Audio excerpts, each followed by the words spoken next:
Ano na magsasabi sa'yo yung mga taong malapit pa sa'yo? Payaman? Wala ka nang makain, paano kaya yaman? I'm not against kay Tanya, hipag ko yung kung kilala niyo si Tanya Tan, yung bata, yung babae na nakabili ng bagong Honda Jazz. 1 year and 3 months kami binantayan sa loob ng bahay namin nun. Kung nag-i-start kami sa Vita Plus, kaya hindi sumasali si Tanya, ang laging sinasabi ni Beth, gaganda na buhay ng pamilya, tulong-tulong tayo. Ang sagot nila, ano yayaman sila kuya, sila ate? Eh wala kang ulam yung mga anak niyan pag umaalis yan. Iisa lang ang rep namin sa bahay, 3 pamilya. Natural, lalagyan ng pagkain tira. Wala kaming mailagay kasi wala kaming natitirang pagkain. Pamantalang sila, may tira-tirang nilaga, nangihingi pa yung anak ko. Pero ang lagi namin sinasabi, payaman kami. Sakit ng part niya. Number 1, pain sa akin, nanay ko. Nagpalaki sa akin, nag-alaga, nagpaaral. Pero ang sabi ng nanay ko, Manny, nasisiraan ka na ata ng ulo. Baka makulong ka pa sa ginagawa mo. Akala ng nanay ko, nanloloko ko, illegal ako.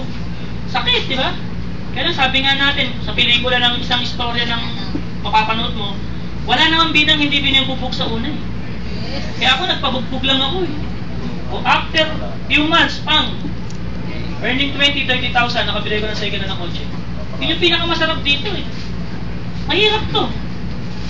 Sabi nga nila eh, yun lang hindi kumakain yung anak mo, ang sakit na para sa'yo. Kami ni Beth, nagagawa namin 2 araw, di kami umuwi. Ang anak ko, bahala na kung may kinain o wala. Importante makapag-network. Eh, ang layo ng inakit namin. Punta kami Mindoro, punta kami Batangas, walang uwian yan. Ha? Sino taga Baylen, Cavite rito? Taga Cavite na lang, sino? Baylen, malapit sa inyo, malayo.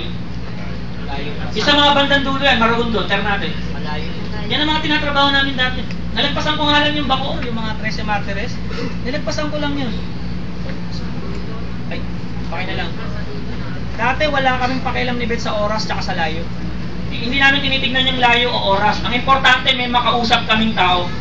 Ang importante may share namin ng Vita Plus. Nasa iyo kung maniniwala ka o hindi. Basta nagawa kong part ko, tapos awa ng Diyos, pagpunta namin may bibili 3 sachet. 300.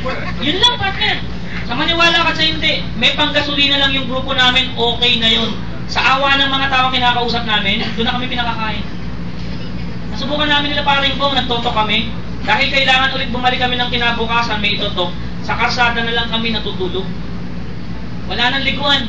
Wala nang toothbrushan. Makapag-Vita Plus lang. Sulit ba yung Vita Plus namin? Yes! Kaya sarap ang kwento rito eh. Kasi yung kwento namin, totoong nangyari. Hindi basta-basta kwento. Eh kung nagkwento ako, kumikita ngayon ako ng 100,000 a week or 200,000 a week, wala akong istorya. Questionable ngayon sa inyo. Paano yumaman yung loko-loko na yun? May ganyan